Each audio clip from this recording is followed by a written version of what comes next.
सुगंधा और उसकी सास कांता के बीच एक अजीब सी जंग रहती थी। ये जंग थी किचन में कौन ज्यादा अच्छा काम करेगा और घर के सदस्यों के दिल जीतेगा। और उनकी इस जंग में हमेशा कुर्बान होते थे उनके दोनों पति। कैसे? आइए देखते हैं इस किचन पॉलिटिक्स की कहानी में। एक दिन किचन में, माँ जी, आज मैं बना रही हूँ मेथी की सब्जी।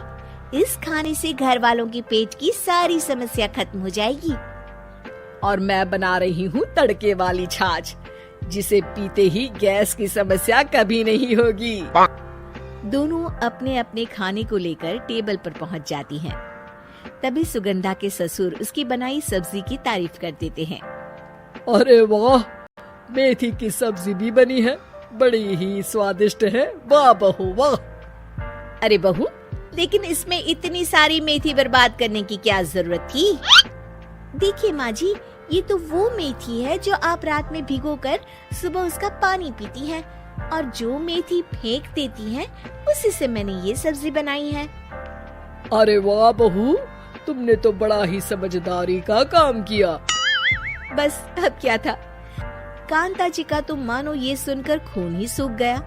वो फैसला कर लेती है कि किसी भी तरह वो अपने खाने की तारीफ लेकर ही रहेगी और सुगंधा को किचन में उसकी कमियां गिनाएगी। कांता फ्रिज खोलकर देख रही होती है और फिर सुगंधा से कहती है, अरे बहू, ये क्या, पूरा फ्रिज गंदा पड़ा है। तभी वहाँ सुगंधा का पति आ जाता है। वो सुगंधा को डांट कर कहता है, सुगंधा, तुम्हें कितनी बार कह रखा है कि वायरस फैल रहा है, साफ सफाई का पूरा ख्याल रखना है, लेकिन तुम किचन में इतनी गंदगी रखोगी तो कैसे चलेगा। सुगंधा सास की तरफ देखती है जहाँ वो मुस्कुरा रही होती है। सुगंधा समझ जाती है कि सास ने उससे बदला लेने के लिए ये सब किया है। दोनों रात के खाने की तैयारी में लग जाती हैं।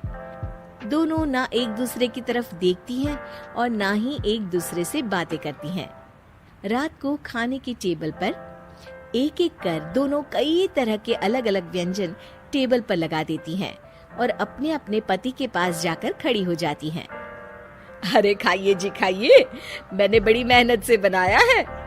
प्लेट में वो खाना डालती है। सुगंधा भी दोनों की प्लेट में खाना डालते हुए कहती है, बड़ी ही मेहनत लगी है इस खाने को बनाने में। हाँ, दोनों को ना चाहते हुए भी सारा खाना खाना पड़ता है। कहीं दही तो कहीं मलाई तो कहीं मसाला।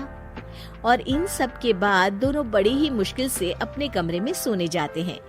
लेकिन अगली सुबह सुगंधा का पति चिल्ला रहा होता है, हाय रे, हाय मेरा तो पेट खराब हो गया, हाय माँ बहुत दर्द हो रहा है।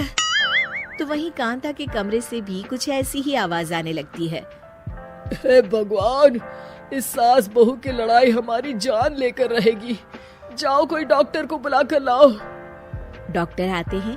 दोनों को देखकर कांता और सुगंधा से कहती हैं, देखिए, आप दोनों इन्हें खाने में हल्का ही दीजिएगा। हो सके तो रात का खाना जल्दी खाया करे और वॉक किया करे। इतना कहकर डॉक्टर वहाँ से चले जाते हैं। जिसके बाद एक बार फिर से दोनों बहुएं किचन में जाती हैं और खाना बनाने में लग जाती हैं। रात में खाने के टेबल पर दोनों एक बार फिर से खाना लगाने लगती है। पापा जी, मैंने ये पतली मूंग की दाल की खिचड़ी के साथ ये पापड़ और पुदीने की चटनी भी बनाई है। अरे बहू, अभी अभी बेचारे पेट की बीमारी से गुजरे हैं, इतना भारी खाना तो डॉक्टर ने भी मना किया है ना।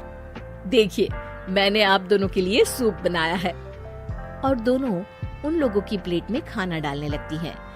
तभी दोनों एक साथ बोल पड़ते हैं, बस करो, हमें माफ करो, हमें नहीं खाना इस घर में, ना खिचड़ी और ना ही सूप।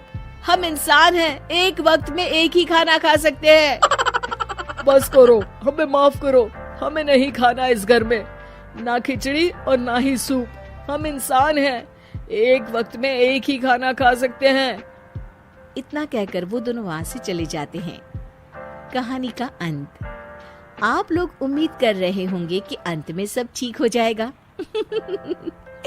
नहीं जनाब, अगर सास बहू के बीच सब ठीक हो जाए तो आप ये सीरीज देखे ही क्यों? तो मजा लीजिए इस चैनल में सास बहू से जुड़ी कहानियों का, क्योंकि ये ऐसा रिश्ता है जिसकी मिठास उसकी खटास में हमेशा ज्यादा ही